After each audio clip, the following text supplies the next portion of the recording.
It's September 12th, 1998. We're in Houston, Texas at the Sheraton.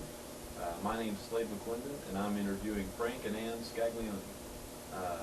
Frank's from the 714 C Company. If you guys could, Ann, if you just want to start by telling us where did you grow up? I grew up in a small village called Brockton, and Dunkirk was only 9 miles away, but I worked in Dunkirk, and that's where I met Frank. Which state is New York, New York State, right. Western New York. it? And what about you? Well, I was born in Buffalo, but my parents had moved to Dunkirk, New York, which is 8 miles away from what she said. And I met her after I graduated from high school. She had worked in a silk mill, and she stood on the corner every night to take a bus to get home with, you know, from the factory. And we got to talking one day, and pretty soon we got chummier and chummier. And then I went to one of her lawn fetes from her church festival. And she was walking around, and they had some games there, gambling games, just small things, little penny ante stuff. And then the priest came over, and he says, well, he says, if you're not lucky in gambling, he says, you'll be lucky in love. You're not even knowing that we knew each other that well at the time. That's the first time you asked me for a date. Pardon? You asked me for the date the first time. Oh, did I really? I was impulsive. Oh, boy. And then we started going out together. And pretty soon, before you knew it, I was going. I didn't have a car, and I had my boyfriend took me. My friend took me to. He had the car, and he always took me to Brockton to see her, and Friday evenings and Saturday evenings. And then I met her mother and her brothers. She had 4 brothers, all bigger than me. And well, from then on, she proposed to me. Did you propose? Oh, to sure me? I did. Make it nice, Frank. Well, I proposed to her, and that's about a year and a half elapsed, and then we set a wedding date, and that was on November the 20th, and that Thanksgiving Day, but it had been moved up by Franklin Delano Roosevelt to make it closer, closer to the Christmas holiday than it ordinarily was. It was always the 4th Thursday in each month, and for that period of years that we got married, it was the first one that was moved up to the 3rd Thanksgiving of that month. And it went on like that for maybe 3 or 4 years, and then it reverted back to the 4th Thursday of every month in November. Then we went on our honeymoon. We went to Washington, D.C. We went in a car that my brother had owned, and he let us take it. And we rode around all Washington, D.C., and we went to the Mayflower Hotel. And then we met some friends over there that worked for the government. And they entertained us for 4 or 5 days, and they insisted that we leave the hotel and go stay at their home, Dominic Therese. And we did. And then they went to work, and then in the daytime we drove around Washington, D.C. I was going up wrong streets and to the Capitol steps and all that sort of stuff, going all the wrong way. We ended up in front of the Capitol steps. It said, do not enter, do not enter, do not enter. Do not enter, but I didn't see the signs until I was up on the Capitol, Capitol building. You know, they have the curved driveway there. But again, at night, you know, night blindness, I guess it was. Or love, I don't know which. Is that how you remember it, Ann? Yes. Well, a little like it. Yeah, it was that way. There's a lot of detail there that isn't necessary, but we were so much in love. It was beautiful. That's why it was hard to let him go to the Army. When did you first join up? Were you drafted? I was drafted. We were, let's see, we had come, our honeymoon had ended on The day we the came day back. that the Japanese attacked Pearl Harbor. Now, this is an afterthought. After we thought about it, and after the FDR declared war on Japan, we had thought, in retrospect, that the Japanese embassy had two visitors from main diplomats from Japan. They were in Washington at that time. And we happened to look over from sightseeing trip that we were on, and we saw through the chimney of the embassy all this smoke going on. They were burning important papers that we later related to that, because we didn't know at the time what was going on. But as it turned out, that's what exactly what happened. The day we got home from our honeymoon, that's when Pearl Harbor was bombed. And then, of course, I got pregnant. And I was so happy that I was pregnant, but then he got drafted. And he had to leave. And I just couldn't stand the idea that he was going to leave and be pregnant. So we talked to our family doctor. He was on the Selective Service Board. And he arranged it so that Frank would leave on the first contingent after the baby was born. So he did. The baby was a month and a half old when he had to leave. They didn't waste any time. No. And so there I was without a husband all So that that was time. in October 1942. Right. My son was born in September the 1st, 1942. Her first son. Then after I got a deferment until she gave birth, because she wasn't feeling too well at the time. And through the efforts of Dr. LaPaglia, who she stated was on the board, draft board too. But the first people I had interviewed with, asking for a deferment, said to me, "What do you want to do?" He said, "You want somebody else to fight your battle?" I said, "No." I said, "All I want is to stay here until she gives birth, and then I'm willing to go." Would you know that, like she said, in a month and a half I was, boom, on my way to Camp Campbell at that time. And we were one of the, Dave will tell you this, we were one of the few first people that formulated the 12th Armored Division, plus the cadre who has already been there, like the supply sergeant, the mess sergeants, some line sergeants and stuff like that, who were comprised of the cadre. When you got there, were they still in regiments? No, we just formulated it. Actually, we were just from scratch, you know. Like when we got to scientists, we were in C Company, the 44th Armored Battalion. That was our designation at the time. And then the division formulated from all the various people that came in because they needed more armor people.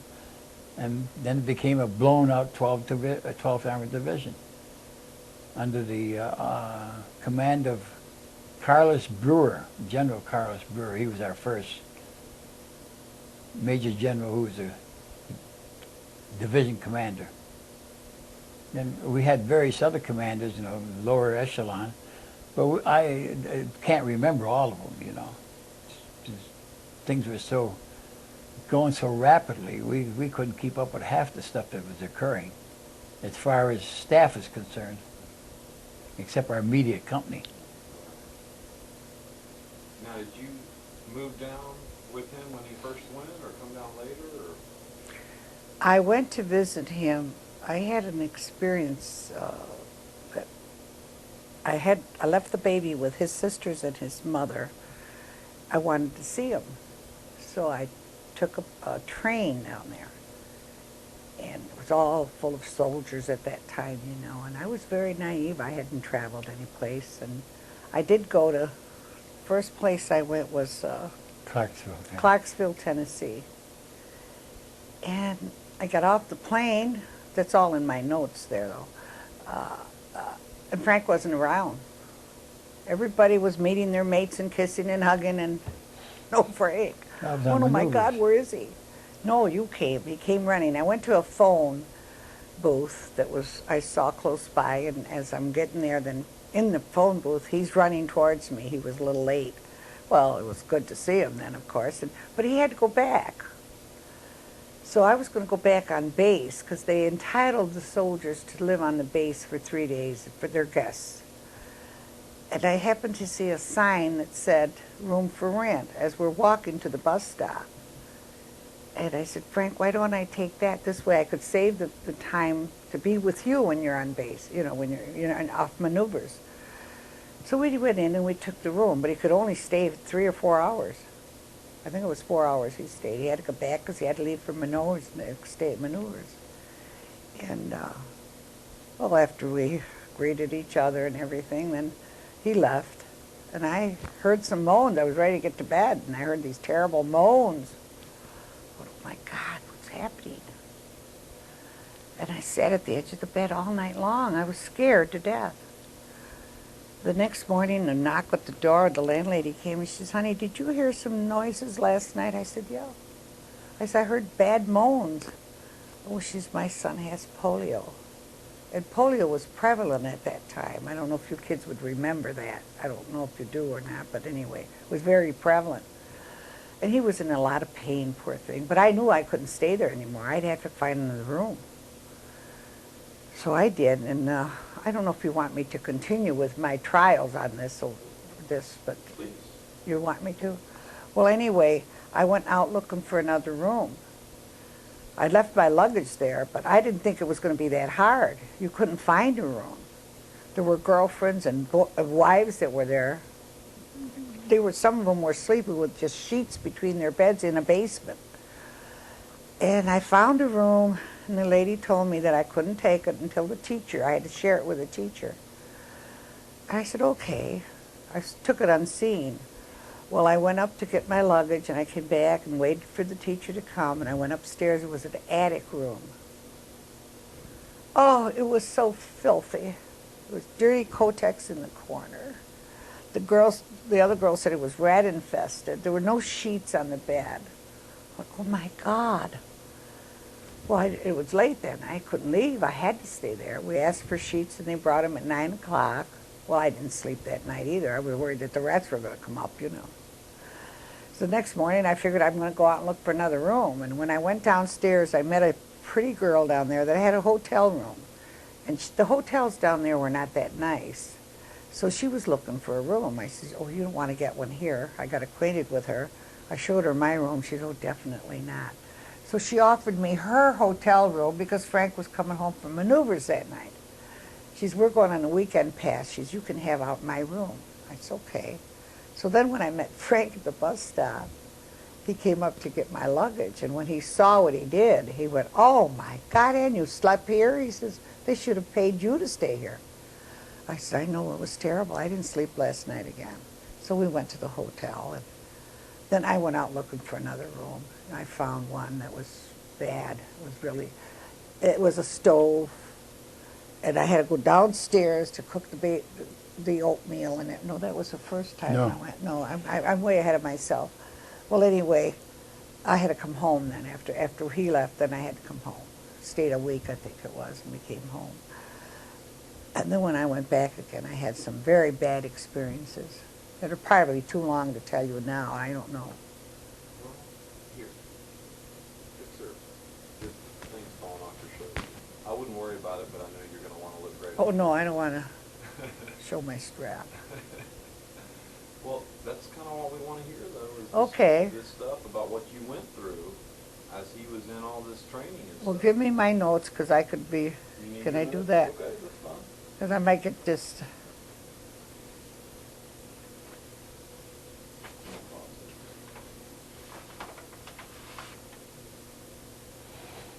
oh boy.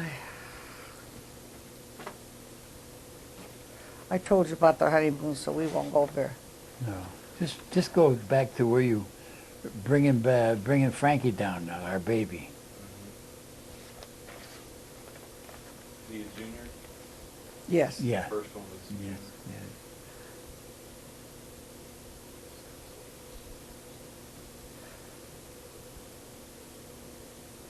Yes. Here it is. The months following were very sad. This is when he left. We lived with my widowed mother in a small village called Brockton. She was a great comfort and help with the baby. In those days, home phones were not affordable, so our correspondence was by mail. Christmas was approaching, and I decided to visit him in Clarksville, Tennessee. I left the baby in care of... I said that, though. Oh, dear. I was walking towards the phone booth.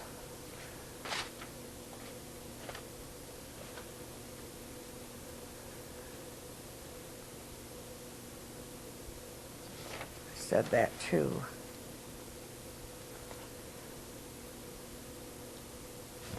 Said that.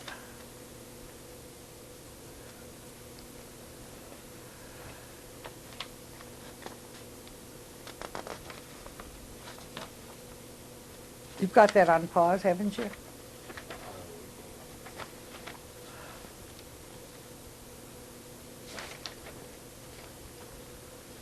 Well, here, this is what you'd want to hear, too. This is kind of different. When you're ready, we'll play. I was telling Beth all your sons look like soap opera stars. Oh, they're very You're the best handsome, looking yes. boy. We stayed at the hotel the next 3 days. Wait, I stayed... Okay, are you ready? We're gonna start Okay. it if you're ready. Sorry. Yes. We stayed at the hotel the next 3 days. I stayed at the base in the guest house, which brought us up to New Year's Eve. We were going to town, and we stopped along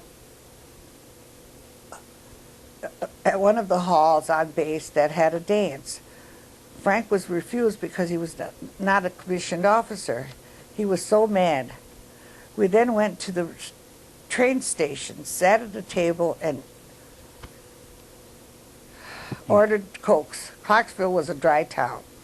We were sitting there when John McDougal and Murphy, I couldn't think of Murphy's first name, and neither could Frank, and Murphy walked in. They were leaving on a weekend pass. They had joined us and brought a bottle of homemade corn liquor. We were filling our glasses under the table. We had a great time cheering in the New Year's. The next day I had to leave, another very sad farewell. I then went to work sewing army gloves for Van Relt. My mom took care of the baby, and I commuted 9 miles to Dunkirk. I took pictures and handprints of the baby so his dad could see his progress. After 5 long months, I just had to go and see Frank again. This time I stayed at the guest house. After the second day, I met a girl on the bus, and she asked her landlady if she could put me up. I lucked out. She lived in suburban Clarksville, and she gave me her daughter's room. It was a beautiful home, and they were such patriotic people, Mr. and Mrs. Cutham. They treated us like their own, and they filled the refrigerator with food and beer for our men. I corresponded with them for years later. However, there were some people that weren't so nice as my story unveils. While there, Frank and I took a trip to Nashville and another sad farewell. When Frank left Camp Campbell, he was sent to Fort Jackson, South Carolina. I decided I was going to go to Columbus and live with him. Columbia, with the baby. Jane and Dick Buchanan offered their room the first day.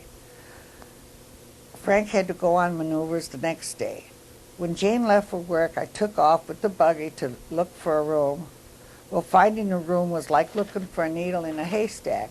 After many stops, I found one that was a sun porch and clean.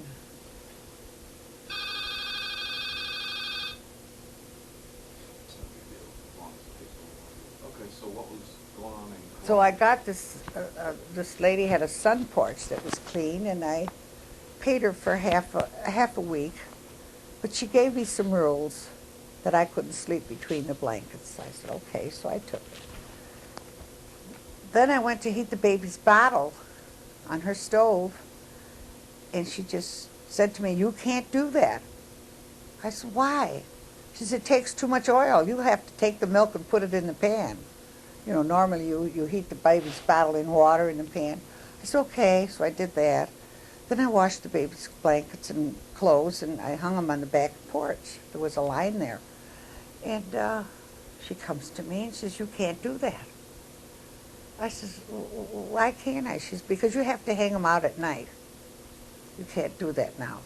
So she gave me an old rusty pail. I put the baby's new clothes in there, and they got rusted, and I cried. I cried myself to sleep the 2 nights I was there. And so then I met a woman there that had a little fireplace, not in her room, but a separate room. It was close to my sun porch. So I started talking to her, and there was a fireplace there, and it started to get cold at night down south. I didn't realize that the south would be that cold at night. And I said, oh dear. I says, I don't know where to sleep the baby. It's so cold in my room. And she's, well, Aunt, she says, I'll take the baby in my room and knock on the wall if he cries. And I was trusting her, because you trusted people in those days anyway. It was more trusting society than it is today. And then she got up to go get a drink of water, and she comes back and she says to me, and she's crying. And I says, why are you crying? She says, the witch heard me offer my room to the baby, and she told me I can't. I says, she says, but I'm going to anyway. I says, oh, no, you're not. I says, the rooms are too hard to get. I says, I'll break the room and sleep the baby with me between the blankets. So I went into the sun porch and hung all the little receiving blankets around the window because it got ice. It was really cold. And the next morning, my anger really came up. I cried all night, and then when I got up and I took the baby in his clothes and I went right in her living room in front of her fireplace. I says, don't tell me you're patriotic. I says, I cried all night. And I went to Jane's, cried all the way to the 5 and 10 cent store because she was working there. And I told her my plight. And she said, don't worry, I knew you could come and sleep at my place again tonight because the men were on maneuvers. And so at 3:30, when we went back to the house to get my luggage, her friends went in and told this woman a piece of their mind, and we all walked out. Now the next day I start house hunting again. Oh, and I went so many places, and I found one room that the bed had a dip in it, and it had a fireplace. But I had to make a fire, and I never made a fire in my life. But he was coming home on maneuvers. I learned to do it, crying, because he came home from maneuvers, and it was well worth having him home then, So the bed was terrible. It was just a great big dip. Then I had to find another home. When he went back, I had to find another apartment. And I found one. That's when I had the baby. I found one that the kitchen was downstairs, and I had to carry everything, oatmeal pan, the baby, everything downstairs to cook it. Well, I did that. Then when I went back upstairs, I had to make a fire for the stove that was in the room. It got all full of smoke. And there was a hole in the chimney pipe that was going up from the stove. And the whole room was full of smoke. I took the baby and I ran downstairs. There was a soldier down there. I said, could you help me? He said, sure. So when I told him, he took some dirt and put some water in it and came upstairs and patched the hole in the chimney. Now I ran out of firewood. I didn't have any. So I packed the baby up in the buggy again, went to a store and got orange crates, begged for orange crates, broke them up, and we were getting heat from that. Well, then I found another white apartment. It was really pretty, wasn't it, Frank? It was really a pretty apartment. First white kitchen I had seen. And it was next to Ike White's place. And she said to me, have you met my husband yet? I says, no. She says, oh, she says, he's so handsome. People they were so dedicated years ago. It was really pretty, nice. It was a beautiful. She said, oh, I can't wait until you meet him.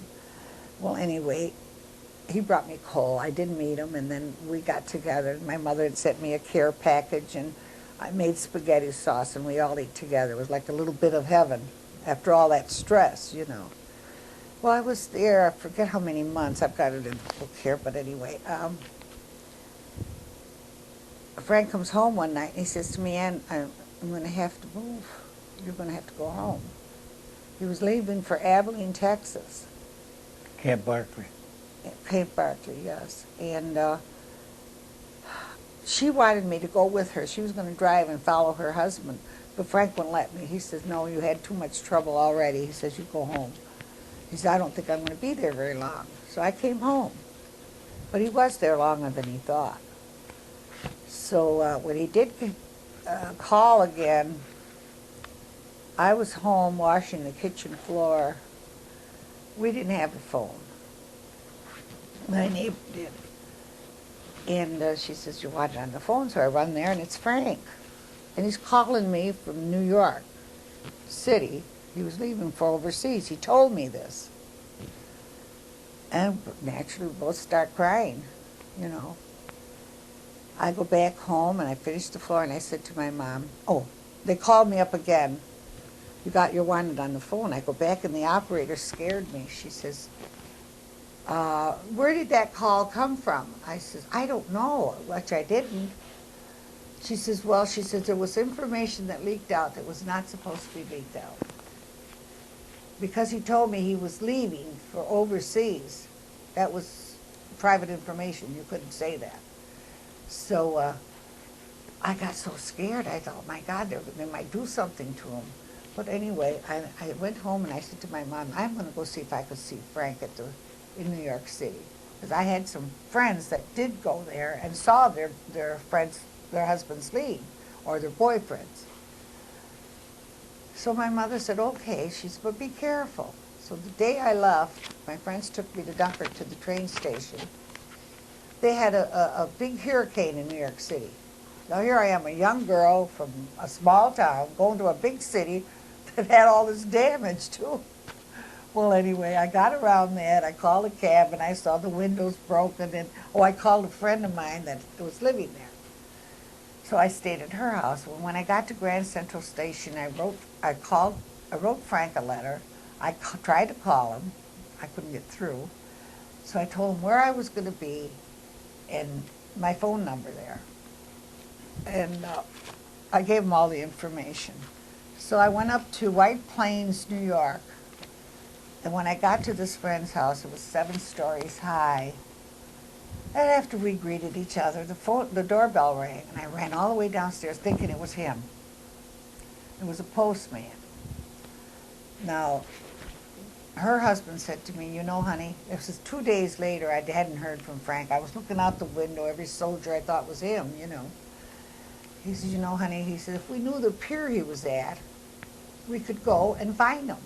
But I called the Red Cross. They wouldn't give me no information. I called Army information, everybody.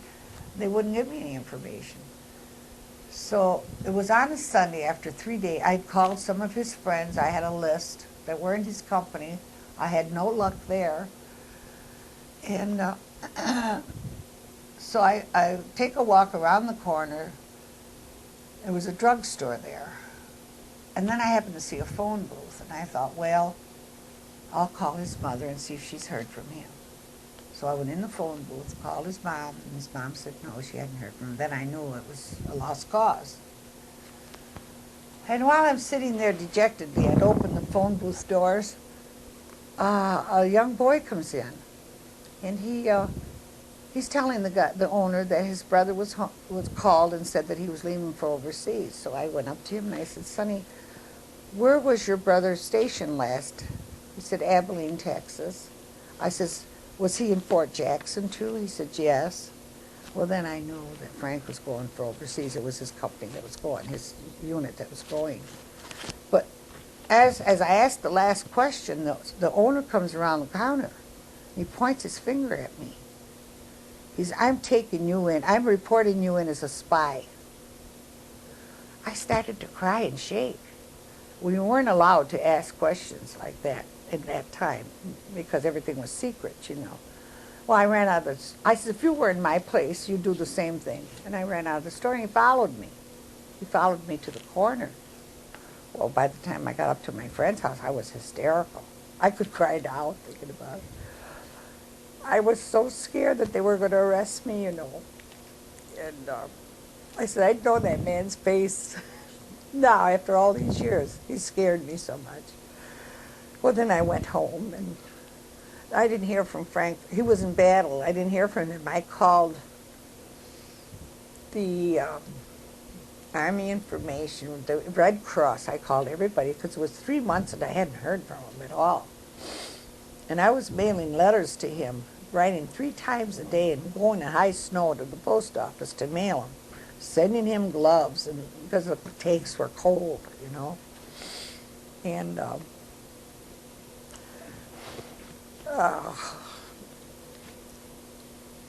well, then when I saw in the paper that Lieutenant Dolce was transferred home because he was wounded, I knew that Frank was in the thick of the battle then.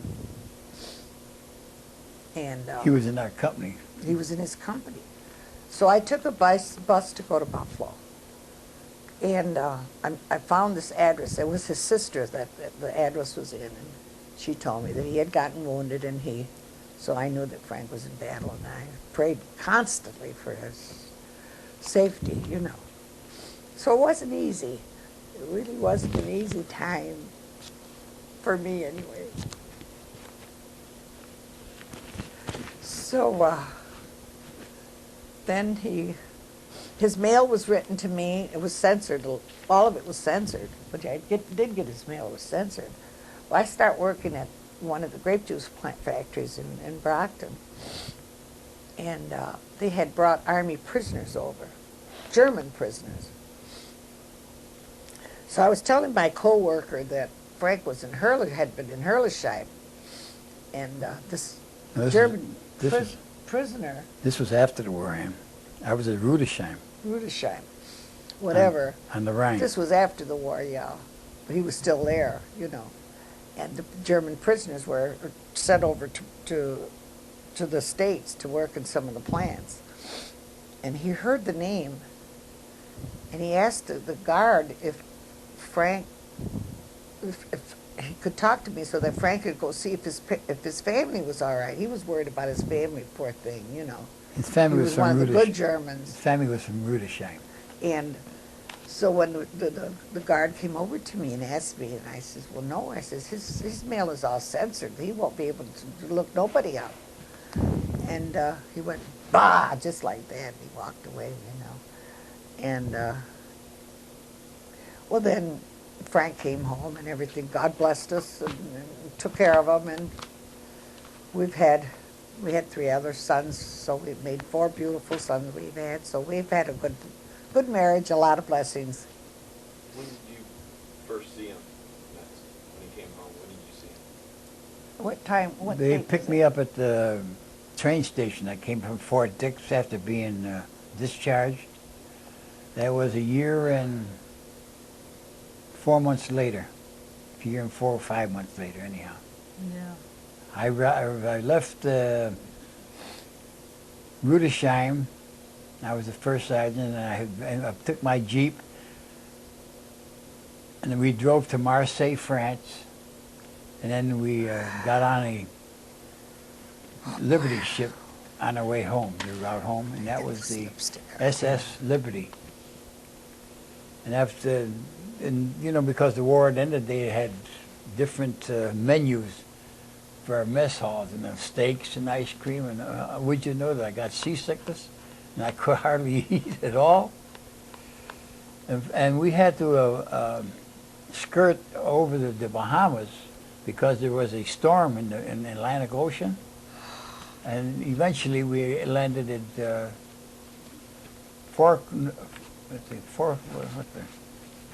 Norfolk, Virginia, and then we went into a commissary there, and we were given disorientation lectures, you know, that there would be a lot of prisoners of war there, and we should not get aggravated with them because they were there, and they didn't want any of you guys that came off the battlefield who had any feelings about revenge. You just leave them alone because we've got them taken care of. We didn't care about that. I mean, I didn't care about that. But there are some people, you know, who couldn't stand the sight of the prisoners being there and living the life of luxury. And we were here there overseas for a year and a half and not having it half as good as they did, you know? But they were prisoners and we weren't. So on January 1st of 1946, I arrived, and that's when she met me at the train station with my mother and my brothers. My brother, one brother. Your sister was And my sister, my two sisters. And I got off the train at Buffalo, New York. And they picked me up and we drove back to Brockton. Tell him about your hands. You didn't want to report your hands. Frank had a skin disease. He came back from Germany with the skin disease in his hands. And he didn't want to report it because he didn't want to stay there much longer. He wanted to come home in a hurry, you know. And we went to a specialist, a skin specialist twice, which cost us $50 each crack, and they still couldn't take care of it. And when I told my local pharmacist there, he gave me a tube, told me to buy a tube of medication, ammoniated mercury ointment. I couldn't remember. I can't remember what I ate last night. Well, anyway, we bought that little tube for 35 cents, and it cleared his hands. Can you imagine But that? he didn't want to report it. You know, you had to report anything that was wrong with you, and he didn't want to because he didn't want them to keep him there any longer. So At that time, when I was being discharged, I was being questioned by the discharge sergeant in charge, you know. And he said, look, you're a first sergeant, why don't you re-up? He says, and we'll take care of everything for you. And I said, no, you couldn't give me enough money for me to stay here anymore. But I was married. If I'd have been a nomad, you know, just roaming around and didn't care when I ever got home, it'd be a different story. But I had my baby home and her and my mother and my sister and brother.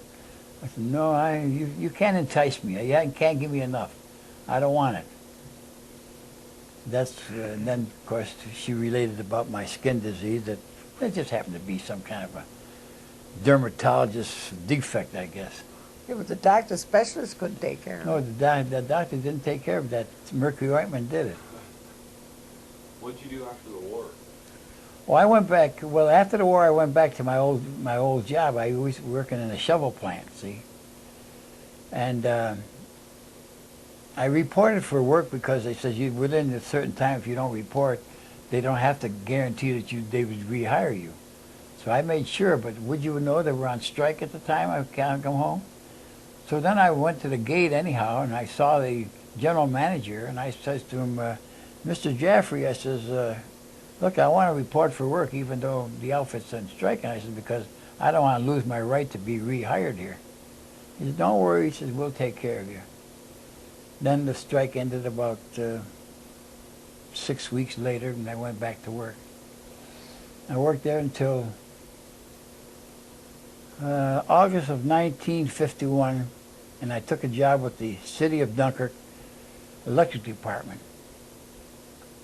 Eventually, they were bought out through a referendum, they were bought out by this huge power company called Niagara Mohawk, still in existence. And I became a lineman for that outfit for the next 20 to 25 years. And retired from that after 30 years of service. You were dispatcher. Well, I got different jobs too and whatever. That's not important, I don't think. All right, well, I'm going to backtrack a little bit. Yeah. We're doing great on time. What did you think about, what was it like going to Camp Barkley without her, and what did you think about Barkley? Oh, Camp Barkley, well, like she told you, she said, well, I want to come with you. I said, no, you're not going to come with me because it was too unstable. We didn't know how long we were going to be there. We didn't know if we were going to be... Oh, in the meanwhile, from Fort Jackson to Camp Barkley, we were reattached to the 12th Armored Division.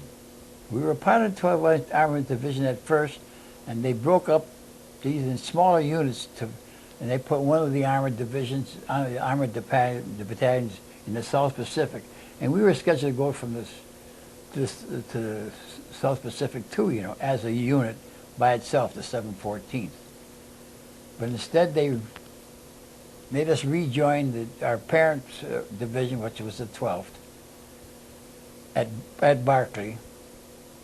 And then we started training people. At the Battle of the Bulge was existing at the time, and we were training these people fast lesson in tanks and tanks evacuation and tanks maneuvering and how to use the guns and everything else like that, because we were more experienced. Like Dave and I would, from our same company. And then would you finally know it that we got an order to go to Europe as a division.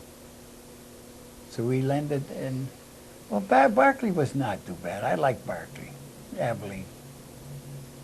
I mean, we lived in that dry county at that time. We went, well, maybe a couple of miles down the road, you could go buy all the booze you wanted. But there was never any shortage of booze, and even in Abilene, even though it was a dry county, because of the corn liquor. Everybody was walking around with corn liquor in their back pocket. No, it was all right. But then, like I say, then we got our orders to go to Camp Shanks in New York City in preparation of going overseas. And then she told you about the episode trying to find me there like a needle in a haystack. I was probably walking around New York You City. were. You told me you were. And she was looking for me. I went to Jack Dempsey's. He didn't want to call because he was I went to afraid Jack it's Dempsey's hard to say restaurant, you goodbye, know.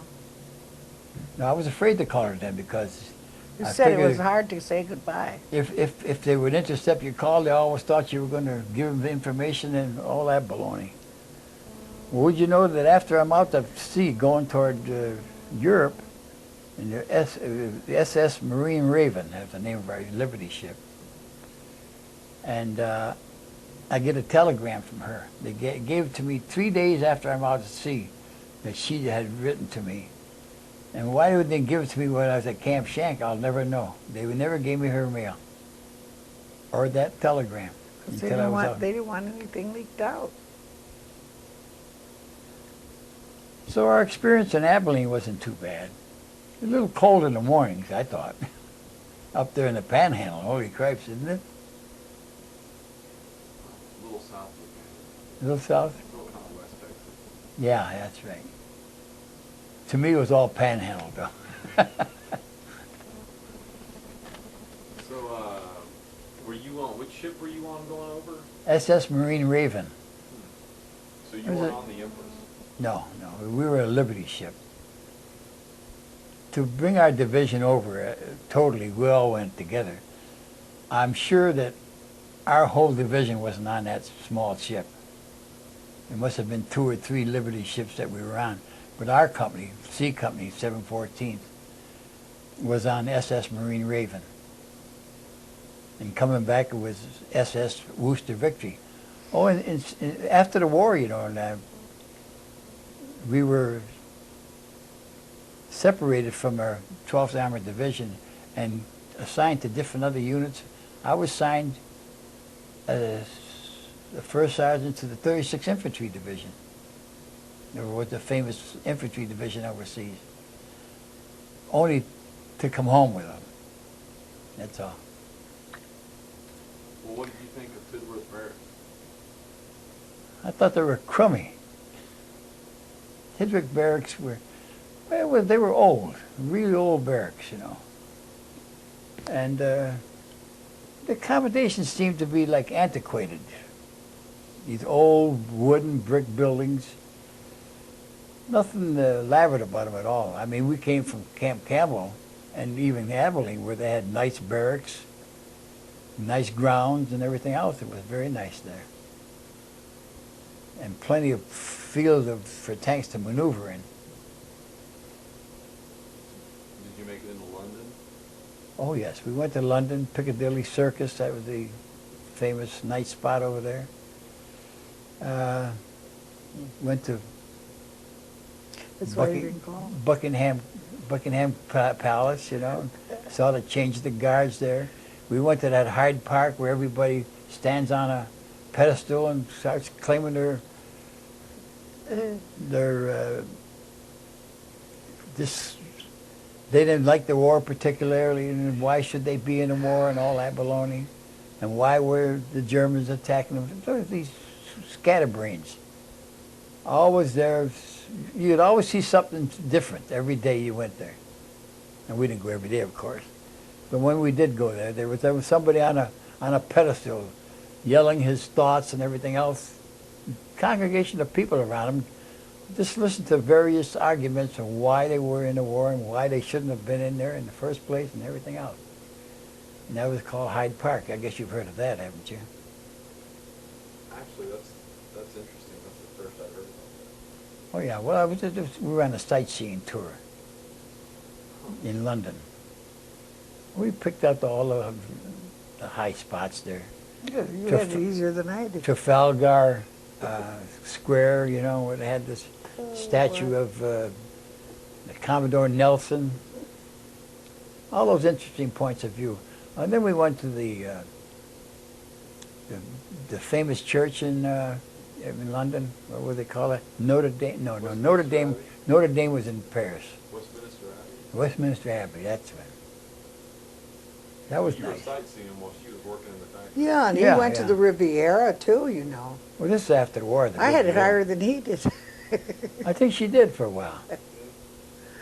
So how long were you in England there before y'all? We stayed there. When we came over, we were supposed to go up the Rhine River, the Seine River, you know, and because there was too much damage in there, and too much hidden minefields, that we didn't want to take the chance, so we turned around and went back to Southampton. This is directly from the United States. And we landed in Southampton, and then we went to Tidworth Barracks, and we stayed there about almost 4 or 5 months. Then we got on the LSTs and landed in Rouen on the Seine River about 10 days later. These LSTs, big ships, you know, they dropped the front bow, and then you drove your tanks off there. Our tanks were fully prepared to go to battle as soon as we got off. Did you get new equipment? New equipment? No, we brought the equipment with us from the United States. Huh. Because a lot of the guys got new equipment in England. Yeah, we did. But you guys had the same stuff. We had the same stuff. Did you land? So you didn't land at Le Havre? No. We landed at Rouen. Huh. At least our contingent Right, did. Right. I just asked because a lot of them did land. Oh yes, a lot of them did have. Yeah. Now this is after D-Day, of course. You know, we got there. Right. D-Day was June the 4th, in 1944, and we landed there September of 1944. But we weren't. We were to land. Then we moved up to Offay, which is a city or a village on the Seine River. And within 4 or 5 days, we were going into the front lines. And from that time on, we went to the front lines. We were in constant contact with the enemy for 6 months until the war ended. Now, when were you made a first sergeant? Right after the war. Okay. So were you PFC all through the No, I was a staff sergeant. Okay. I was a, All through the platoon, war, a platoon commander in my company and a tank commander of my own. Okay. I was a platoon commander. There was 5 tanks. And then I became the first sergeant. Through Captain Clayton, he liked me, I guess. Or I was there long enough to deserve it, I guess. What did you think about Captain Clayton? I liked him. He's a very nice man. I've heard more compliments about him than any other officer. Very nice. Matter of fact, I was You got a awful. picture of him. I often regretted that I didn't come to the reunions early enough to meet him. But I understand in later years he didn't come to very many reunions anyways. But I wished I would have met him before he died. He died rather young. He wasn't too old, maybe about 10, 15 years ago. Or 10 years ago at They least. say maybe 68. 68? So he died on the golf course. Yeah, Oh, yeah. He We was a got a nice picture guy. of He him. was I'll short. send it with that, He was a short man, though, you know. That's where I want to go. And his uncle was Major General Carlos Brewer. So he was a first lieutenant, and he was his uncle's private driver during the war, at first. It was good. I mean, while he was in the Clayton state, was yeah. Brewer's His nephew. Okay. And was he with y'all in Barclay too? Yes, he was. That's when he came to Barclay and took over the command of a fighting unit like C Company, 714 Tank Battalion. He was good. You know, you'd look at him. He had a young-looking face, Good and looker. you wouldn't think that he knew anything about maneuvering, war, or anything it entailed. But he had a lot of guts. He was always up there in the front. Matter of fact, when we were at Spire, we were all surrounded Spire, and the river was there, the Rhine River, and the Germans were entrenched just at the bank there. And I was in between two homes or two houses there or something like that. And we were shooting armor-piercing shells at their 88s. And finally, one of the German people were shooting back at me, and they were bracketing me in. And then I hear Captain Clayton, Skag, he says, get the hell out of there. He said, they're going to hit you. He saw that they were bracketing me. You know how you bracket 50 yards low, 50 yards over, then boom, they get you. So I moved out, and just as soon as I moved out, the damn shell hit where I was. Should have been. I mean, would have been. So I always admired him for that, getting me out of that one, because I didn't notice it. We were too interested in loading the damn guns and shooting back at the Germans there. Then we had this Negro infantry that was attached to us for a while. All Negroes, of course they were segregated in the war, and they were company commanders. Each one of the commanders were white men, second lieutenants.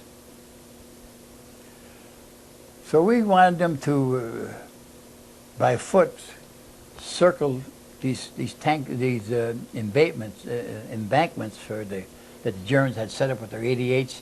They were like cannons. They weren't mobile at all. They were stationary. Just keep shooting back and forth at us, and we were shooting at them. We were at a disadvantage of their 88s because their 88s, if they ever hit you, they would pierce your tank just like a paper bag. That's how good that 88 was compared to our 75. Our 75 felt like it was a pop gun compared to our 88s. But in the end, we overwhelmed them anyhow because we had more than they did.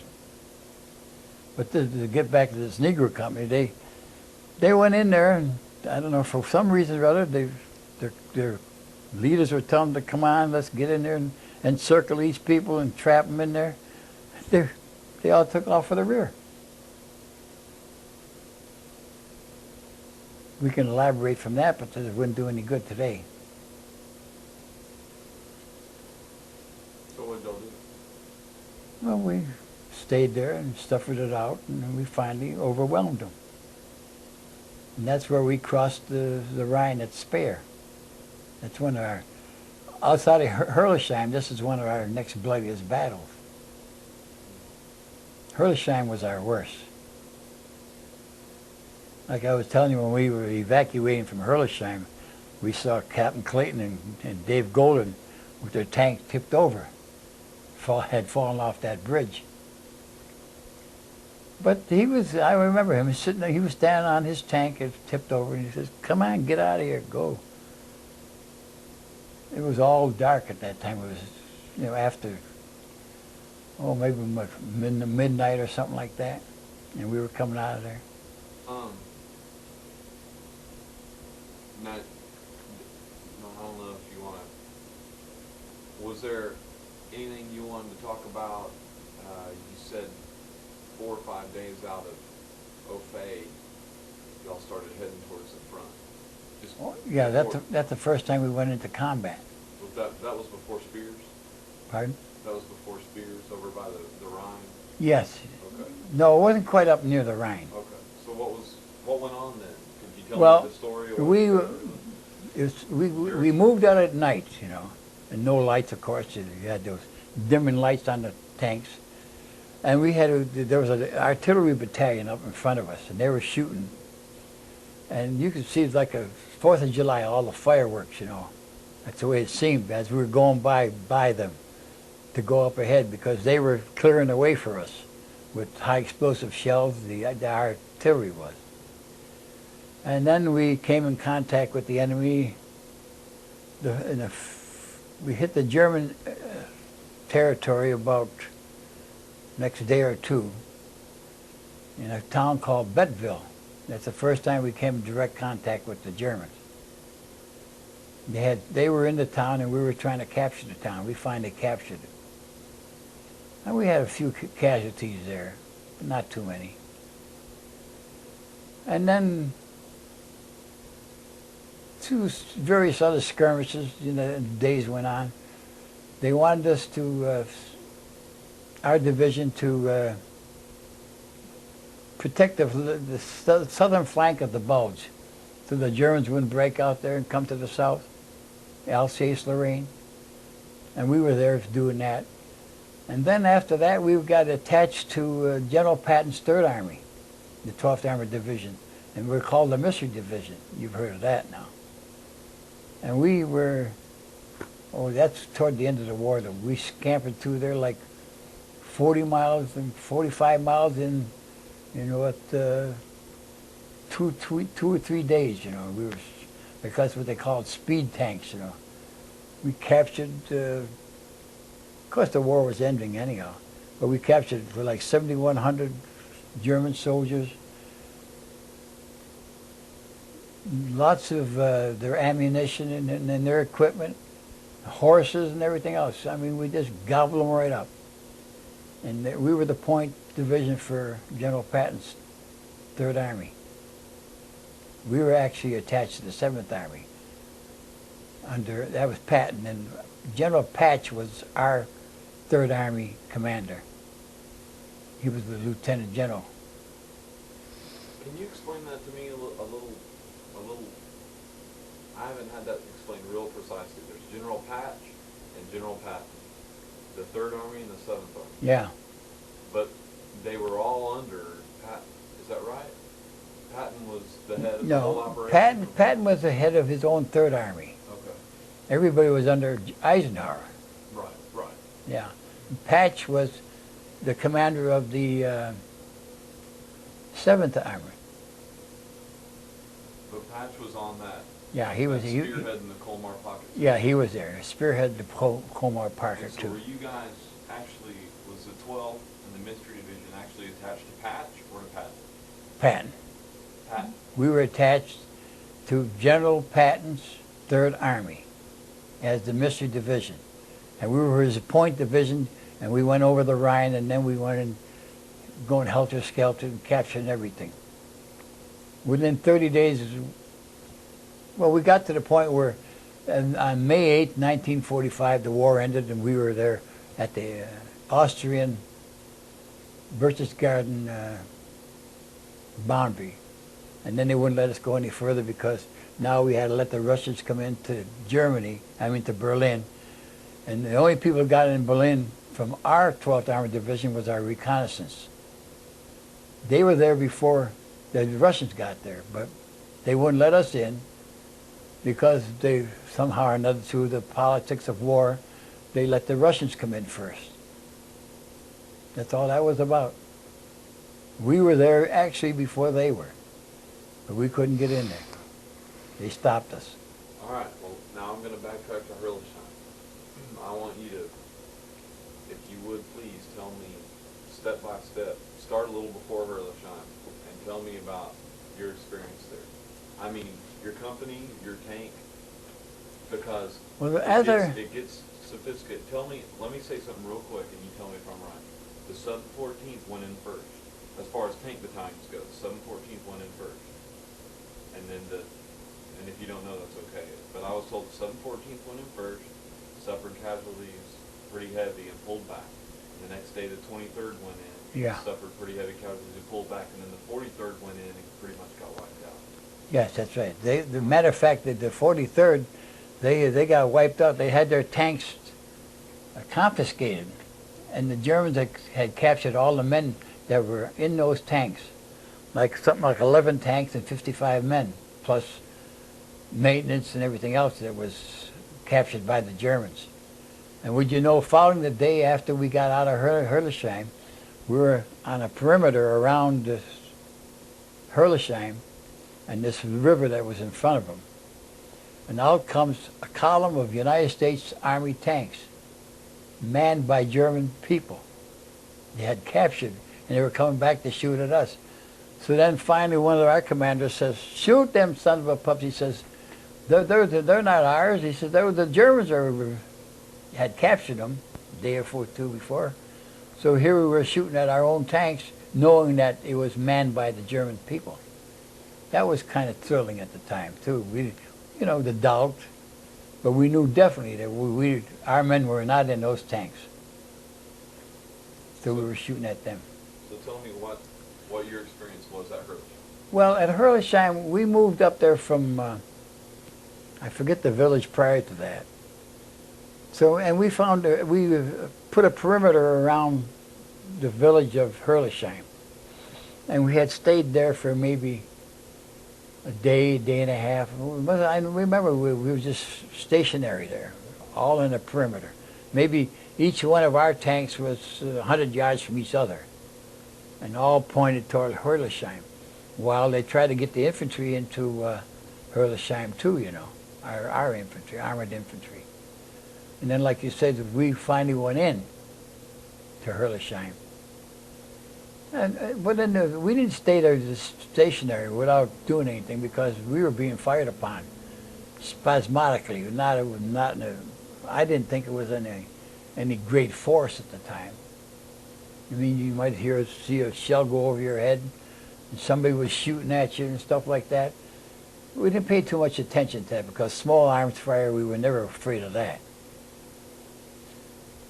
So we went in, and all of a sudden, it became dark at night, and for some reason or other, we thought that the Herlisheim was poorly manned, very lightly defended. And come to find out, they had SS troopers in there, and a good combination of fighting soldiers with experience, very good experience, much more than we had. We were outnumbered. So when we got into the heart of Herlisheim, all of a sudden they said, "Let's get the hell out of here." Captain Clayton had made that command for us, C Company, but our whole battalion was involved there. And pretty soon we started coming back out of there at night under cover of darkness. We had run up and down the streets a couple of times, and finally our commanders decided, that we couldn't hold off here. We'd be captured, like that 43rd was. But we got out there just in time. And then we surrounded the woods that bordered around Herlisheim that night, and we were in a perimeter again. And pretty soon the commander says, "Keep quiet now." He says, "Wait till daylight," because we were being counterattacked by a foot platoon, foot infantry of the German soldiers. And they had to come from one part of the woods to an open field, and to the woods we were surrounded. We were covered by the trees. And he says, "Wait till you hear give my command." The company Captain Clayton says, "Wait to get my command." He says, "And then fire." And out comes, this is daybreak, out comes this massive German soldiers on foot. And we mowed them down like wheat. He said, "When you see him, shoot." And we had those 30 caliber machine guns. Now, I don't know if we hit it, who personally hit who, I don't know anything about that.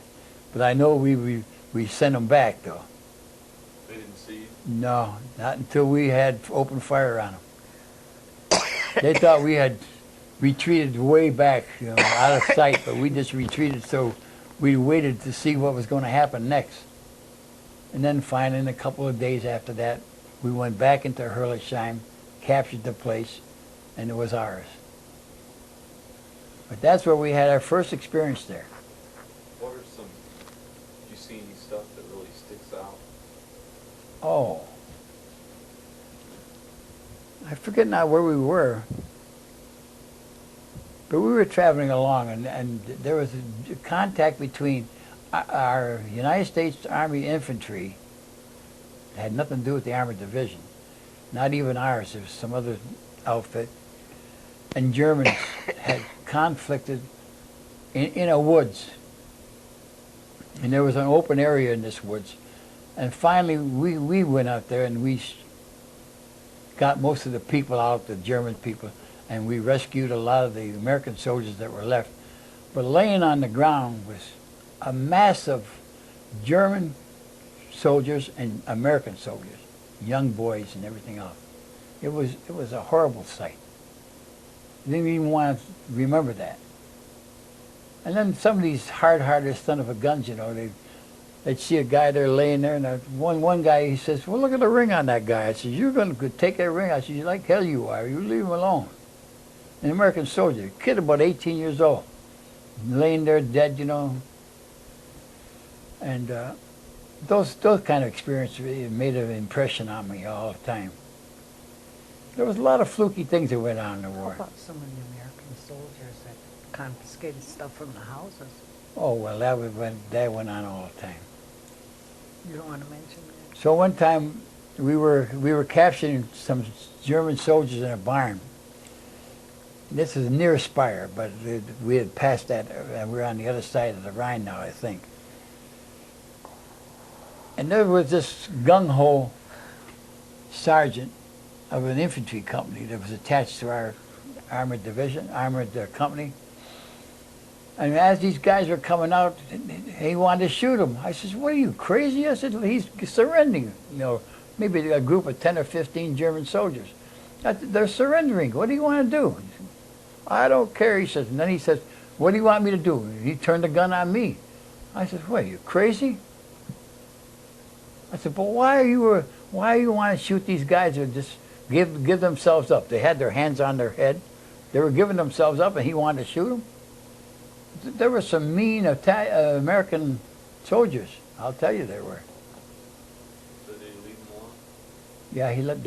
Yeah, they got a few, but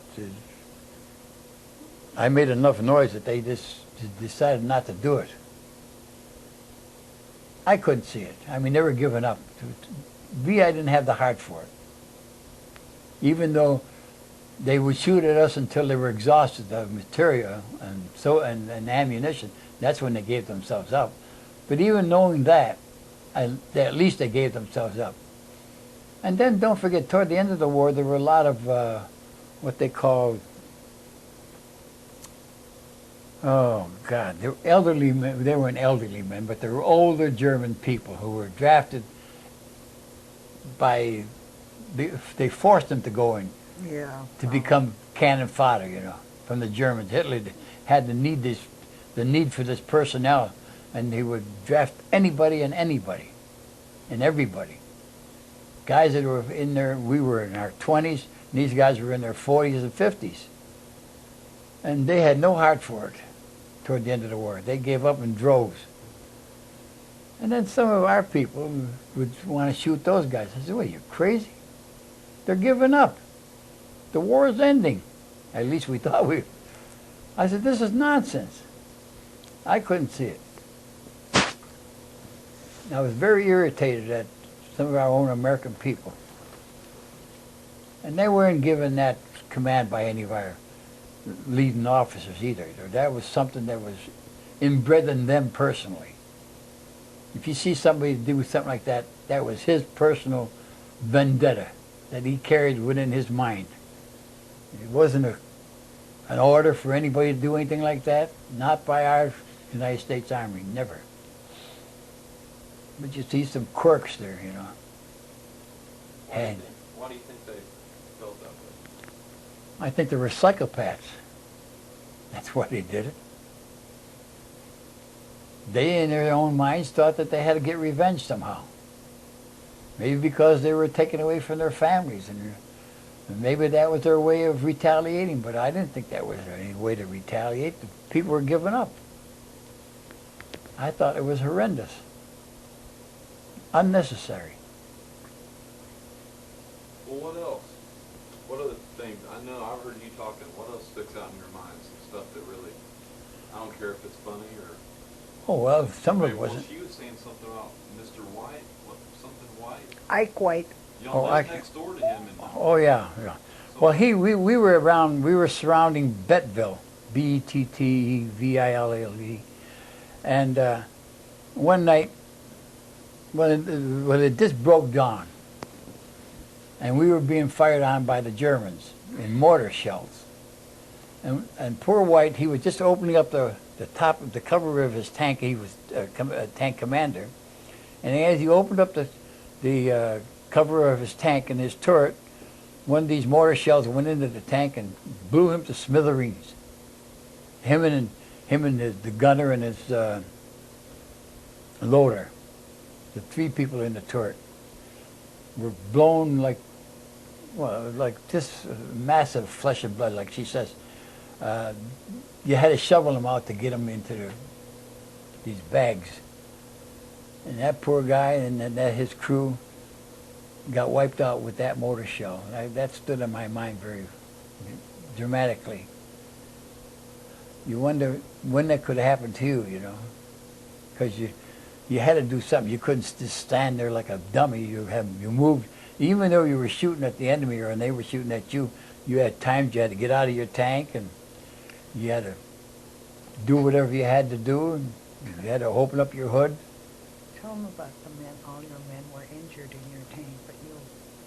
Oh, well, she wants to say that I got hit. I was in Spire, and then we were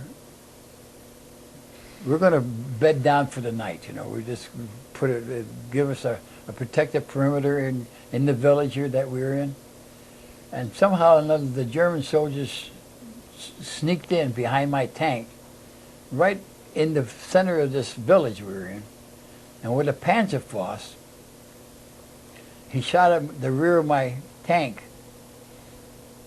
and we had that's where our motor was, in the rear.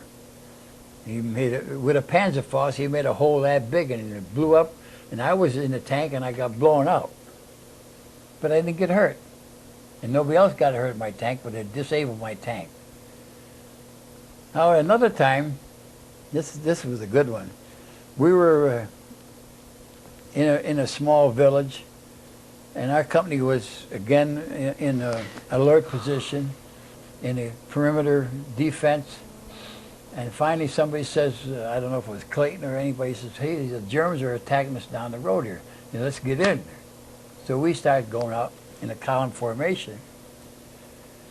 Now the tank behind me had this is an armor-piercing shell.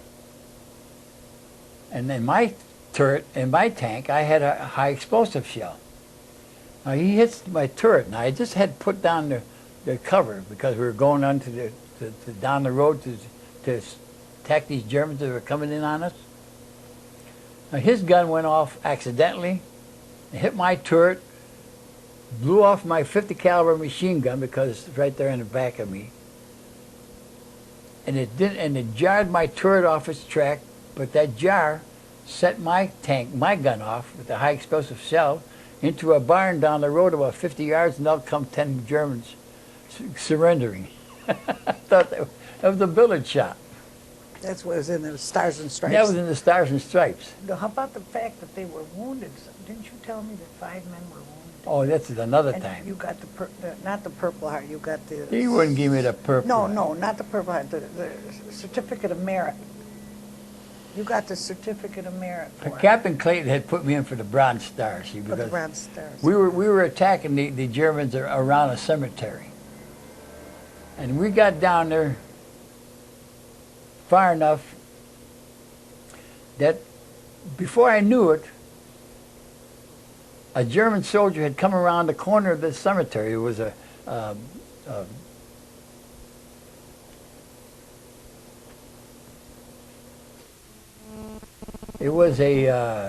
brick wall, well, it was a stone wall cemetery, the old-fashioned stones, a lot of stones. And I didn't see him. He came around there, and I didn't get a chance to shoot him either. And he sent a Panzerfaust into my front end between the driver, which was Danny Kern, and Leon McIntyre was the bod gunner. See, there's a machine gun here, 30 caliber machine gun. This is the driver, Danny Kern. And in the tank was Brandenburg, a guy by the name of Klein, and me. And now when this thing hit, all that shrapnel went and hit Danny and it hit Leon McIntyre, and Christ, their face was like red like an apple, all bleeding from this stuff. So I got out of my tank. Well, I got blown out of the tank then again, but I didn't get hurt, so I went around the front and I pulled them out of their turrets, I mean their driver's seat and the bog gunner seat. Put them on the ground, and the medics came and took them away. And then I helped the Brandenburg, who was got some shrapnel too, from the inside of the tank. You know how the tank is. There's a driver here, a bog gunner here, a gunner here, and a loader here. And then I'm standing behind him as the tank commander. They all got hurt but me. It didn't come back to me, but it just blew me out of the tank a little bit. They did give you a certificate of merit. So then Clayton says, well, I says, I got to put you in for the Bronze Star. I said, yeah, sure, the war's over now. So they gave me a certificate of merit, big deal. I think I threw the thing away. No, you haven't. It's saved. Oh, no. Certificate of merit. You should have got the Purple Heart. No, you didn't get wounded. No, I didn't get wounded. Thank God, I never got wounded. The Bronze Star you should have got there. But I went back to ordnance with 2 tanks to get them refurbished. Because they gave I lost the points engine, for and that, like the first to one. discharge them first, you know. Like when I told you I lost the engine in my tank in the village. How the hell they sneaked up behind me, I'll never understand. But it was dark. It was like after midnight. And boom! What, didn't they have a man patrolling to protect you guys? No, we had no patrols like that. We thought we had tanks that was big enough. We didn't have any guys walking like a sentry. No. We each protected ourselves. Each tank did. But they snuck up behind me and they blew that engine to kingdom come. But fortunately, nobody got hurt in that tank, except that I got blown out a little bit. But I didn't get hurt. Did all 4 of your guys make it? Oh, yeah, Yeah. yeah. Nobody got killed. Yeah, Brandenburg came to visit us years afterwards, remember? Yeah, Brandenburg, he lived in Schenectady, New York, which is about central New York State. And he came to visit me one day. And I walk in from work and Ann says, guess who's here? This is maybe 10 or 15 years later. I couldn't, for the minute, I couldn't remember, you know. Who the heck is this guy? And Christ, he thought I was a war hero the way he came to see me, you know. I didn't do nothing. And finally, I looked at him and looked at him. Carl Brandenburg. Yeah, Oh, it was such a thrill. How about the McIntyre deal? That was cute, too. Oh, when we went to one reunion. The first reunion we went to. Yeah, the very first reunion, there was introducing me to some of the guys from C Company I hadn't seen maybe in years and years. And finally they came to this Leon McIntyre. He was the bog gunner I was telling you that got hurt. And I heard him say to Ann, he says, yeah, I know him. And I kept looking at him. Here he was my bog gunner. He'd been in my own tank for several months or more, or maybe half a year or more. He was one of those ESTP people, and then they dissolved that, and he assigned me McIntyre to my tank. I looked at him, and then I remembered. Oh God! I said, how could I ever forget you? Oh, it was so cute. I got goosebumps this time.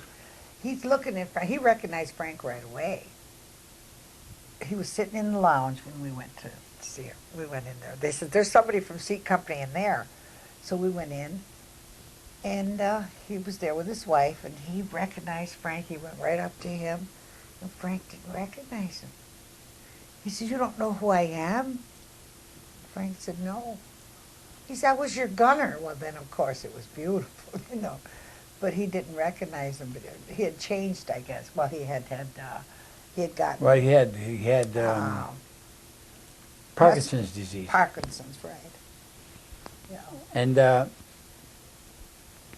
well, before he got Parkinson's disease, after the war ended and he went back home, he became a principal of the Dayton High Schools.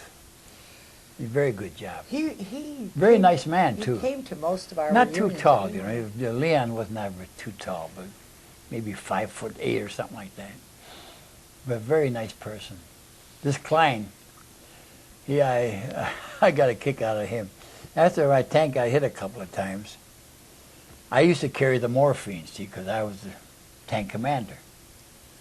So Klein looks up to me, he's part Jewish, I think, and he says, Skag, he says, you better let me have that morphine. I said, don't worry, I'll be around when you need it, you know, because I wouldn't give him the morphine. He wanted that morphine because in case he got hurt, he didn't want to suffer. He wanted to have that morphine. Well, sure. I've seen a lot of those kids. Oh, we had a lot of fun. Seen a lot of those kids suffering like crazy. But I said, it's terrible. I says, Pat, I says, you're not having the morphine. I said, when you need it, I'll give it to you. He didn't trust me, apparently. Well, did you get new guys in your tank then after those guys got hurt? Oh yeah, I got new guys in my tank. But the war ended shortly after that anyways. So it really wasn't the camaraderie that I would have had with the people who got injured with me. Matter of fact, the fact that he went to ASTP and came to the 12th Armored Division and he was assigned to my tank, he was one of the people who was like a charter member of the 12th Armored Division in spite of the fact that he had gone to this specialized schooling training. There was him and there was a couple other guys that came, they were assigned to the C Company, but became regular members of our company. And that was nice because we grew up to be like a family, you know. C Company, you can tell now the people that's left, like David, you know. Because David, we always thought he was a brown noser anyway. He had to be around Captain Clayton all the time. Then there was Jimmy Phelps, who was a first sergeant, a very nice guy, Kentuckian. They called him, what the hell they call the Kentuckians there? They had a certain name for him, I forget now. But he went to a couple of reunions. Now he didn't feel too well. That's why he hasn't been to a few lately. We're dwindling down. Oh, well, redneck. You know how they call the Kentuckians rednecks? They had no formal education, but he was a smart cookie. And he could shoot the eyes out of a gnat, you know. Holy Christ, he was good. Matter of fact, he became a first sergeant, and even after the war, he stayed in and served his 20 years in the Army and became a captain. But then they took it away from him for some reason or other, or he got discharged. And then he became a civilian employee at Fort Knox for the rest of his career. He got a pension from the Army and a pension from the government for double dipping, you know. What do you think about Company C and so forth? Pardon? What do you think about C Company and so forth? Oh, I think it was a very well-organized company. We had a lot of experience, C Company did. Much more than, well, I shouldn't say this a lot, but much more than I heard what the rest of the companies had, you know, like A Company, B Company, and D Company. C Company always, well, maybe a prejudice, we always thought we stood out better than they did. But I'm sure they had the same kind of experiences we had. Yeah. But there's nothing better than being, when you look back at it in retrospect, being together with each other so long. Like we There's were a together. strong bonding. We were together fighting maybe together like that. from 42 to 45, the end of the war. Then that's when we started breaking up. And that's when they started taking men with fewer points and sending them to the South Pacific because we were still at war with Japan. But I had more points because I was in there early and I was married, got extra points for that. So I stayed there. I didn't get a chance to go to the South Pacific, and I didn't want to go anyways. Yeah, I was curious. But we had a good camaraderie with the people in C Company. Some of the people are gone now, but we still got David. And we had Jerry Roach and Iverson. You met him. Very good guys. Cagliari, he died. Cagliari just died recently. This month. Iverson was a real humdinger. he put on a decoration of his own one day. You know, he got himself a steel helmet someplace and a robe, and he talked in half German, you know, and he was going to award people peace shooting contests, you know, and stuff like that. And he talked in that broken German. Oh, it was a roaring. Just to have something to do when there was a little few bit of levity. lull minutes in the shooting and thing. Whose tank was Iverson? He had his own tank. He was tank commander. Iverson was a lot of fun. He's a lot of fun now today, too. What a beautiful man he is, too. Oh, God. And we had some good lieutenants, first lieutenants. You know, they were lieutenant platoon leaders. Then there was you had the platoon leader who was a lieutenant. He was either second lieutenant or, second, mostly a first lieutenants. And then there was the staff sergeant, and all the buck sergeants were tank commanders too. Some of them were, not all of them. What do you think about the French civilians? I thought they were terrible myself. They treated us like scum, and we saved their fanny, I thought. Some of those French freedom fighters, they wanted to take the credit for stuff that we did. We recaptured a lot of their areas that they were supposed to be coming back with de Gaulle, you know, and secret forces and stuff like that. They made more of a show about their victories, which was our victories actually. They just happened to be along with us. They were snobbish. They didn't like the Americans that much anyway. Still today they don't. What about the Germans? German civilians? German civilians, after the war, they were pretty nice. I thought they were nice people. I mean, I never met well, how can I tell you? I mean, I've seen a lot of SS troopers, and I've seen them give up and everything else. They were just like any other human being. I mean, some were scared, some were flaunting their hatred for you and anybody else, you know. That was the way it was. I guess it had to be accepted. How would you describe the difference between the regular German army and SS? The regular and our army? No, the regular German army and the SS troops. Oh, from what I understand and the way they fought, the SS troopers were more dedicated and had more pride in trying to be the victors in all their encounters. They had the fight and the feist and everything else. But the regular German army, which was comprised of people like us who were drafted in their army, like we were, didn't have quite the fighting enthusiasm that a dedicated soldier was, or a career soldier would have. I think the SS troopers were more career soldiers, whereas most of the people who fought for the Germans, likewise the United States, were people who were common, ordinary people, married like we were, who went into the army because their country called for them, not because we wanted to. We didn't dare say no anyways, you know. So you either volunteered or you got drafted. Because I was married, I got drafted. My brother wasn't married at the time.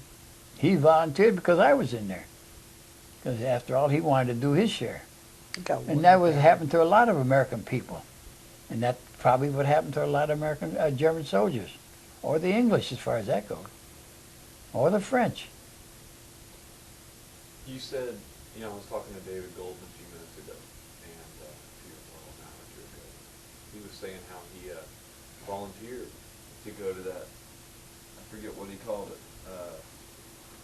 IB something. It was Indian, Burma. Anyway, he volunteered to go fight in Asia. Oh, yeah. Of course, a lot of the men weren't real thrilled about the idea that now they had to leave Europe and go fight in Asia before we dropped the bomb. And you said, you got to stay, you didn't have to go to Asia. No, I had enough points to... You were ready to go home. We were ready to go home. But because the war in Europe had ended. Sure.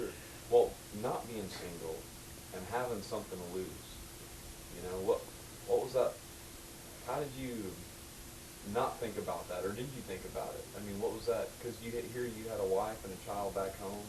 What Well, did you mentally? What was that like during the war? well, mainly I wanted to get home as soon as I could. I mean, they offered me everything else under the sun, you know, because I was a first sergeant. I had a chance to stay in there and get better paid than anybody else, have a command of a company, you know, as an enlisted NCO, non-commissioned officer. I had a chance to go to OCS, didn't want it. Nothing could entice me because I wanted to go home to her and my kid. Well, what was it? I didn't think I wanted to make a career out of the Army anyway. Sure. When you went in though, like, and y'all started having combat, and there was that danger there. What did day to day? What did Day to day, I became, after so much constant, imminent contact with the Germans and all this fighting back and forth and seeing guys like Gray and Ike White get killed and the various other people I knew that got sniped at and everything else, or got bombed out or whatever. I walked around a couple of nights in my tank, just following, you know, in column formation. We were going to go from one fighting area to another, like a zombie. I felt that, well, there's nothing I can do about it. If I'm going to get killed, I'm going to get killed. That's all there is to it. There's no way in the world that you could personally protect yourself when you're in direct contact with the enemy shooting at you. I don't know how you guys can do it unless you hide and quit. Like a few soldiers I see do that. You know, they would just quit. I know one fellow in the C Company, we were attacking some German emplacement there, and Captain Clayton called him, and he wouldn't answer his radio. He had decided, but he had a little mental problem, that he was no longer going to be in combat. And he just quit right there on the spot. He wouldn't drive his tank anymore. He was so scared that they finally had to drag him out of that and bring him back to the rear to give him psychiatric treatment. That's the way some people were reacting. Well, I can imagine that could happen to a lot of soldiers. Knowing that I had a wife and a kid and my mother and everybody else, like everybody did anyways, you know, everybody had something to go back to. Felt like I did at times. If you're going to get killed and you don't know what's going to happen to you one minute to the next, you might just as well walk around I don't want to walk around like a zombie, but I had no feeling anymore. I had no way of protecting myself other than my thoughts. I didn't know what the next minute was going to be. Like I used to hear sniper bullets going by my head, you know. Then I would duck down. I said, what the? Maybe one of those directed at me. The guy missed, that's all. And here I am today, because he missed.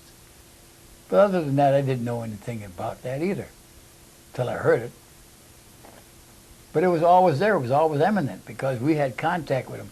They were 100 yards, 200 yards ahead of us all the time, or they were stationary for several days like we were, just trying to feel each other out.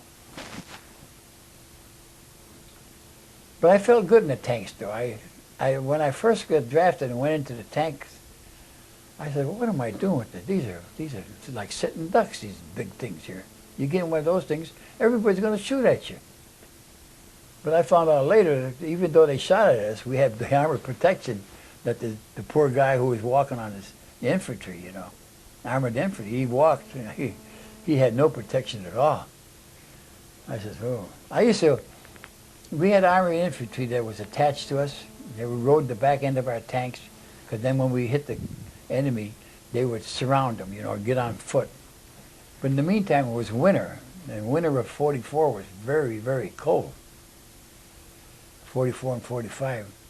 I used to we had a Ford motor, you know, with a 500 horsepower motor. I opened up the doors to the motor and let these guys stand in there a few minutes at a time, when we were stationary, that is. Stand there and keep warm let the motor run, you know. And these guys keep warm that way. Or get alongside the tanks, or get on top of the tank where we had a little more heat. Not that there was really heat for us people in the turrets, because they were not heated. The only place you had heat was at that motor. So we opened up the doors and let them get hot, get warm. That's when things weren't fluid. You know, you're more or less stationary. You're waiting to see what might happen next. It gets awful cold when you're doing that. I said to fur-lined gloves because I read in the paper where the tanks were so cold. She used to think we were in the army where we wouldn't get anything. She sent me gloves. Then she sent me food. I said, she sent me cigarettes one time. We got all the cigarettes we wanted. I used to send him cigarettes so you could get them from the KP so much cheaper. It was a nice day this day, and I got a package from home. The APO delivered it.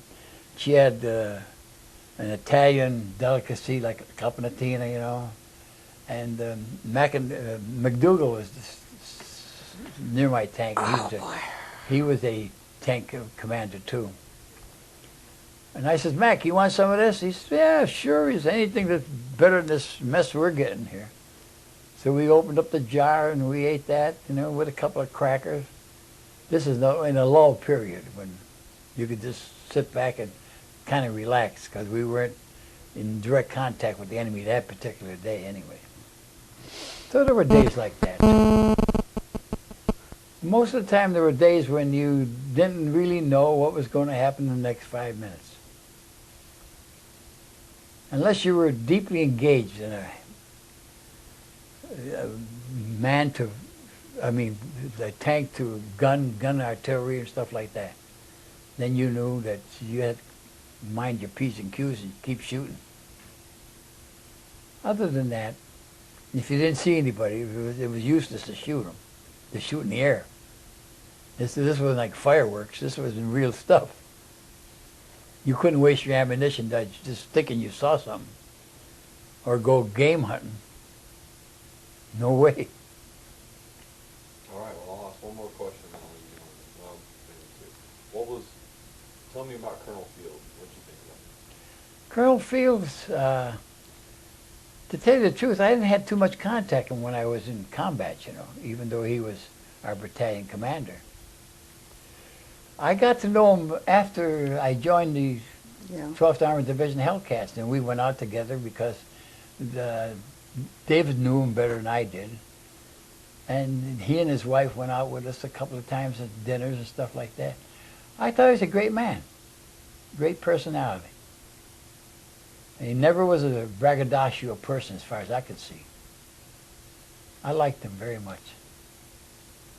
But in actual combat, I didn't have any contact with him at all. I knew who he was and what he told us what to do and what not to do, but I didn't see him. All right, well, one more thing. If you could, if there was something you could say to your kids and grandkids about your experiences in World War II, what would it be? Well, strangely enough, I don't talk about it at all. You never did. Just started talking I about it don't lately. tell them that. Even when my kids became eligible to go to Vietnam War, you know, my one son, he got drafted. Oh, you know, he signed up for the draft and he got called. But he flunked on a physical problem. And my other 3 sons never got called. And I never encouraged them to go fight for your country, you know, not in the Vietnam War or the Korean War. No way. I couldn't see that foolishness. And it was foolishness. It brought down a presidency even though he don't admit it. I mean, he's not here to admit it or not admit it. Johnson, he knew that in the Vietnam War that he would made a mistake there. Well, Nixon, too, you know, made that same mistake. They just wasted the taxpayers' money.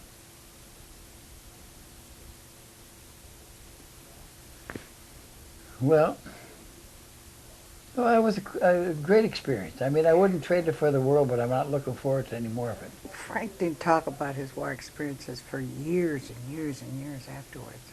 He just, I guess you I just think I couldn't. talked to more about it today than I ever did in my life. Was it just too, was it real painful, or was it just something you? I guess you wanted to know- black it I out. don't- It had to be that. Sometimes it was painful because I was thinking, why am I here, you know? And I got my wife and my baby and my mother, and what are we doing here, you know?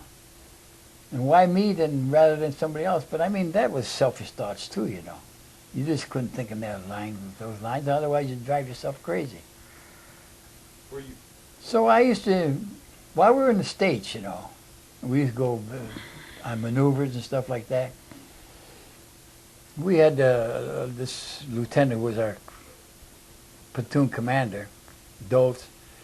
I got a steel piece of steel, flat piece of steel, like a grill, and I put it up on bricks.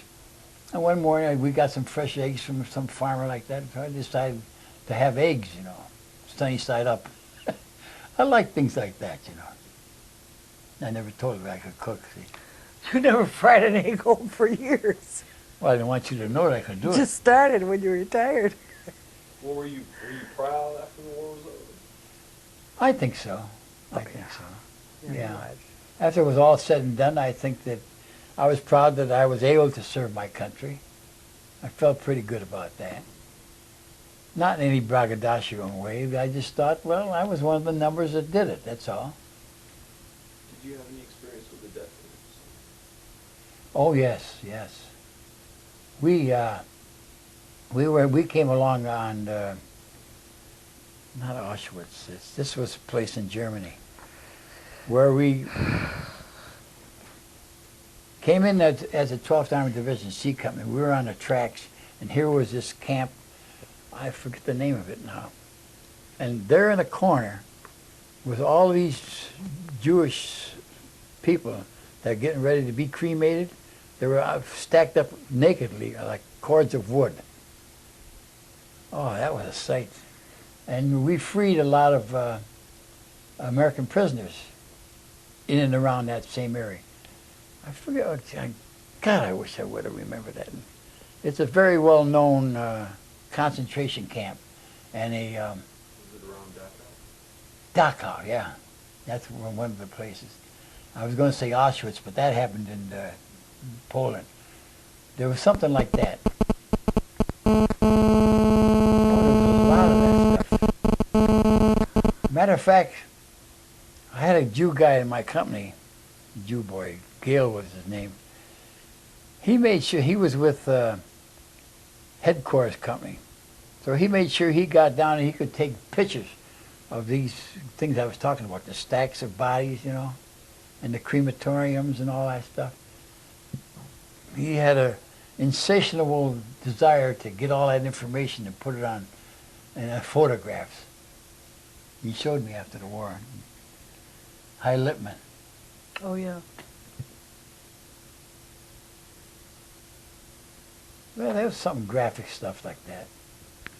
But we didn't stay there very long. We passed through maybe for about a day and a half. Of course, this was toward the end of the war, too, you know, in the early part of May. The war ended on May 8th. This could have been like May 5th or 4th, 3rd or 4th, something like that, where you had them on the run. Then I saw a lot of these Jews with their uniforms, all of them made of the same material, you know, with the big Star of David on there, either through a patch or chalk or whatever they did to identify these people. And they let them go out and work, the Germans did. And then we came upon their barracks and freed them, so then they were walking around like chicken with their head cut off. They didn't know where they were going or what they were going to do. They were all anxious to be freed. I guess eventually they found their way back to their origin or where they came from. But they were dispersed all over Germany after the war. Been freed from one camp or another by the American forces and the English and all of us. But as C Company, in the 714 Tank Battalion. Outside of that one encounter we had at Dachau, that's all we ever saw at that concentration camp. That wasn't our main goal anyways. We just happened to be going there and went by it. Well, I appreciate you guys sharing your time. Was there Oh. anything else you wanted to say? No, not really.